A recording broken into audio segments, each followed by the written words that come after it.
I think there's a place in which we understand our conditioning, where I'm the expert, you know, and instead of like, well, this is what I have, and I also have the power and privilege to also open up the door to have somebody else who is an expert in expert. I say expert. It's kind of that's an interesting word, but a person who has experience and has knowledge that to also bring in, you know.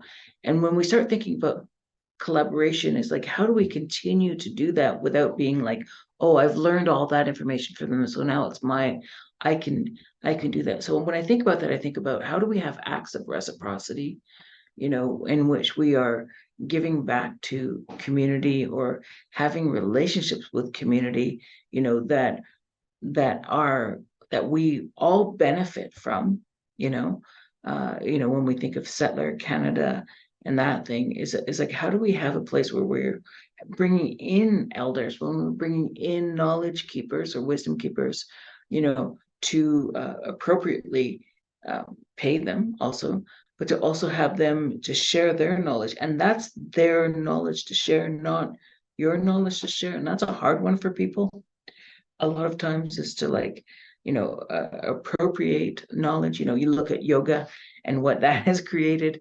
I think that's a prime example of, the lack of reciprocity to the communities that it comes from.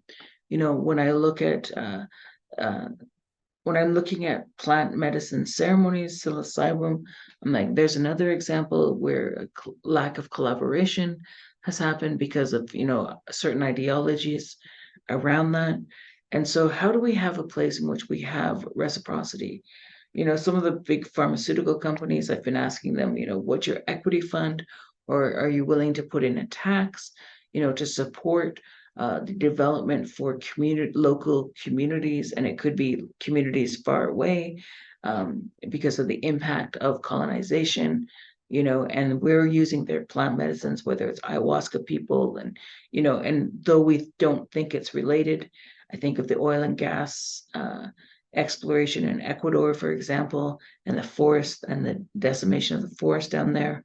And yet everybody's doing ayahuasca, and and yet there's again a separation on those relationships of where these medicines are coming from. I think that's important. I think for practitioners who are doing ayahuasca, how is your money going back to support the communities where these medicines and the knowledge systems are coming from, as an example, or even locally, are we doing to support the communities around us who are still having unequal access to shared systems, let alone healing as they're doing their work within their communities? There's a couple of resources I would say, the sacred, no, it's not the Sacred Circle, the Circles of Philanthropy have a really good website to look at, sort of understand that relationship with communities. The Yellowhead Institute, which is out of Toronto, has a lot of information around, the idea around the history of Canada and the financial part of that for people who need that, and why we need to have better relationship with Indigenous communities, and why when we have people around us saying Native people just need to get over it, I'm like, oh my, yes, and we all need to get over it and understand, the histories that, have kind of bound us into a system that doesn't have equal access. And it's really important. So when we talk about, I think more education is really important, that we educate ourselves and have circles of solidarity to keep us from for being allies with each other, and for other people to be able to speak to the communities that we come from, especially our families, right? You think of your family, and we have like, we may have evolved from our families, but our families, you go there and they say the darndest things, and we don't speak. But it's time that we start speaking to our neighbors, who have interesting opinions and ideas about that relationship with, as Canada, as the state that it is, with with Indigenous people, as other states that they are, and different cultures. I think it's really important that we, and as we hold this place of like, uh, just the concept that Canada and the wealth that Canada is, you know, is on stolen land, and medicines and the way that it's going right now, so fast within the system that it is.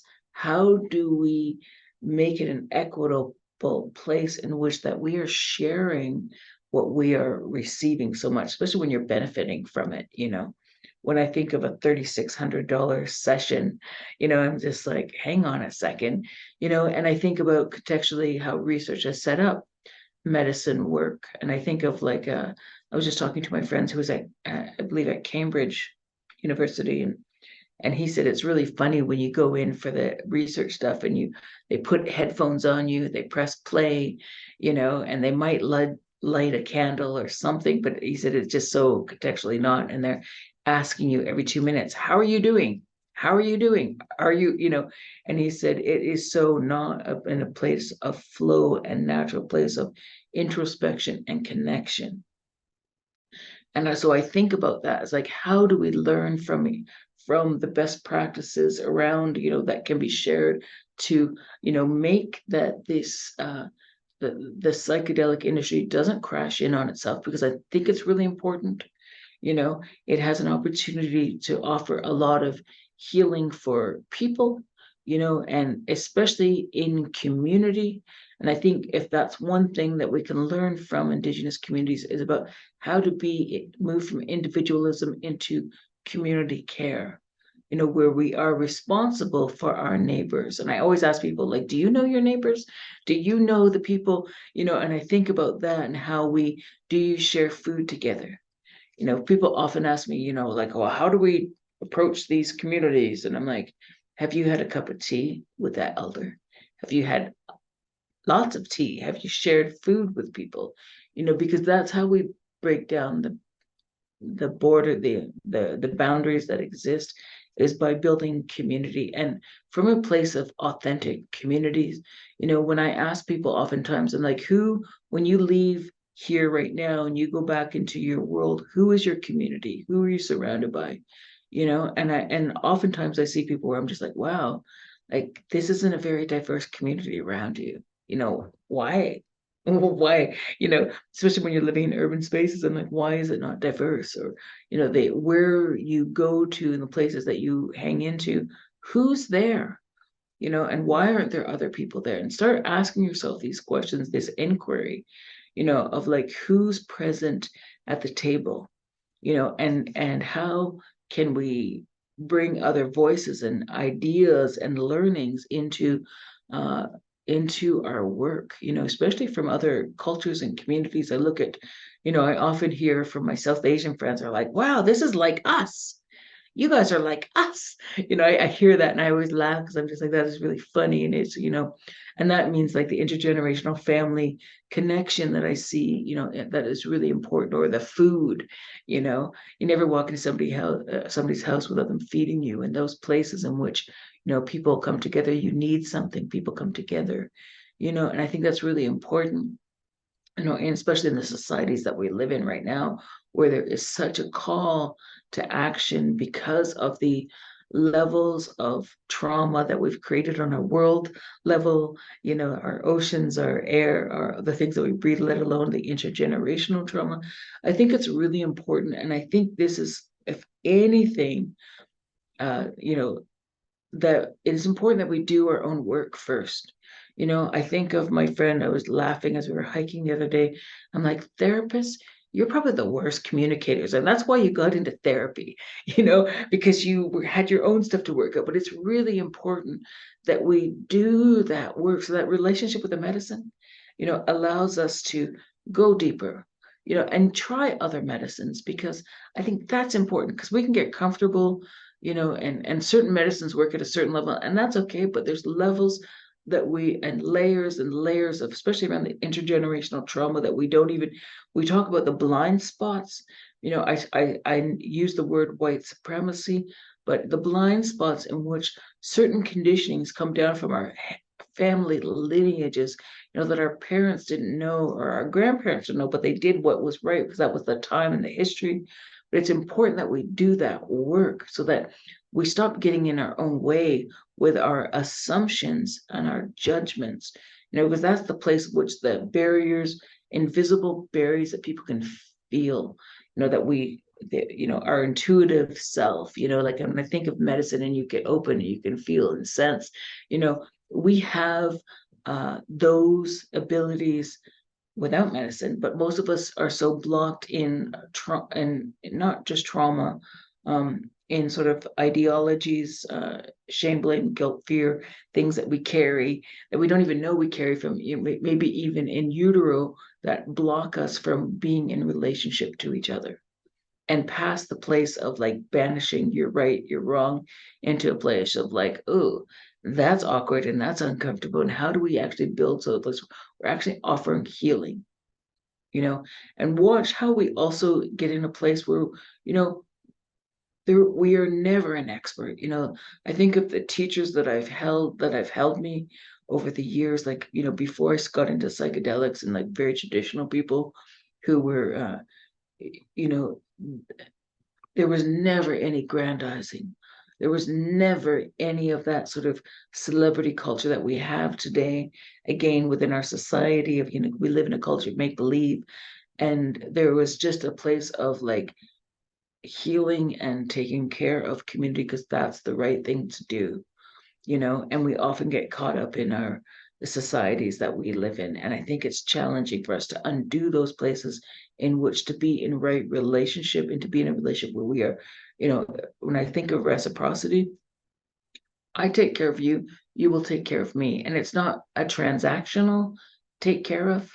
I think that's a really important one to sort of sit with and undo within ourselves, but I think about how like there's a 4th century Jewish scholar who talks about named Maimonides, I'm not quite sure the name, who talks about 8 levels of charity, where, on this end of the spectrum, it's like the giver gives belligerently and the receiver's like, oh, thank you.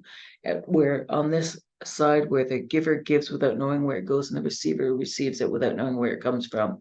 And the only thing I could think of, society levels, I think of, where we are here around money. If you have to apply for money, you have to apply for research money, and you have all these things in which you have to uphold so that you can have that money. People say, well, that's an accountability thing. I'm like, it's not an accountability thing. It's really when we start undoing it, because what's the right thing to do? And we all know the right thing to do, and I started looking at, and it's mostly Indigenous cultures, people who live close to the land, where the greatest wisdom is held, have that. And the only thing I could find at that end of the spectrum was like maybe a raspberry bush where you're walking along, the raspberry doesn't know who it's going towards, just growing these beautiful gifts that you get to put into your mouth and experience that. I look at the West Coast, people with the potlatch system. It's not about how much you hold, it's about how much you take care of your community, is your status within the community, which is a completely different concept with the sort of the who we uphold in our society, of the people who are the hoarders of money, the dragons on their wealth, and I don't need to name them. We all know who they are in our society, those, few people who own most of the world because of their wealth, and they're going in spaceships to places, those people. It's problematic in regards to, it's not about taking care of community, and I think those ideologies of how we have a lot to learn on the spectrum of like, how do we have those relationships?